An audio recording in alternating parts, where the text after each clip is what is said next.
Aujourd'hui, dans cette capsule, nous allons discuter de vitamine D.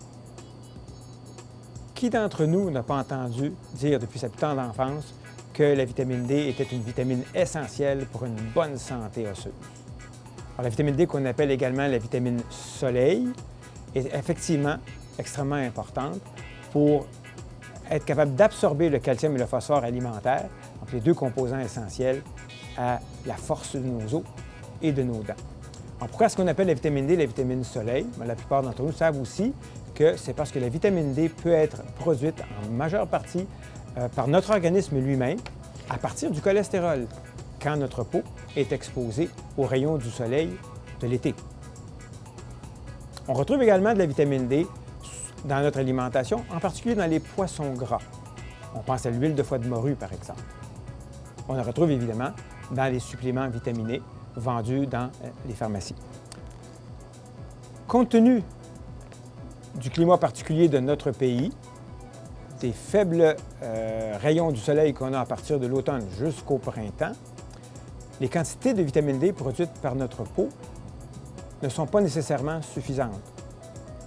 Compte tenu également de la très faible place que prennent les poissons gras dans notre alimentation, il est très possible que des individus n'aient pas une quantité suffisante de vitamine D pour répondre à leurs besoins en ce qui concerne le squelette et les dents.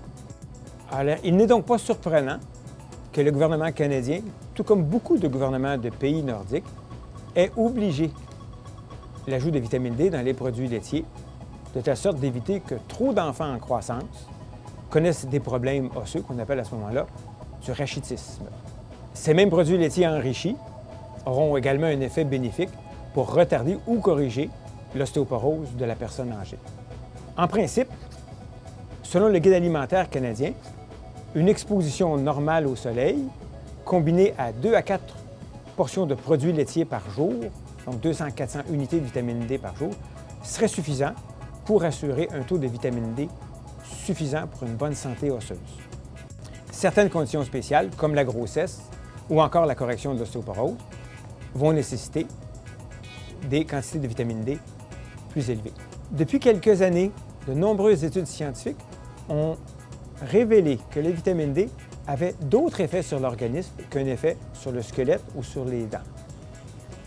En effet, on sait maintenant que la vitamine D pourrait très bien nous protéger des maladies cardiovasculaires, avoir un effet bénéfique contre l'hypertension, nous protéger du développement de certains cancers comme le cancer colorectal, avoir des effets sur notre système immunitaire, etc., etc. On pense aujourd'hui que les effets de la vitamine D sur l'organisme autre que le squelette et les dents seraient tout aussi, sinon plus importants que les effets bien connus sur le système squelettique. Ces études ont également révélé que les taux de vitamine D qui permettaient ces effets protecteurs étaient plus élevés, 3 fois plus élevés que les taux qu'on considérait auparavant normaux pour l'hygiène squelettique. Alors qu'auparavant, on considérait que 25 nanomoles par litre de vitamine D était suffisant, donc c'est le taux de vitamine D dans le sang, pour obtenir un bon squelette. Pour obtenir les effets protecteurs et bénéfiques, on croit maintenant que des taux de 75 nanomoles par litre, donc 3 fois plus, seraient beaucoup plus appropriés pour des individus nordiques. Plusieurs organismes nord-américains, dont la Société canadienne d'ostéoporose, recommandent maintenant que l'apport en vitamine D soit complété pour que les taux sanguins de vitamine D de 75 nanogrammes par litre et plus soient maintenus en tout temps chez les individus.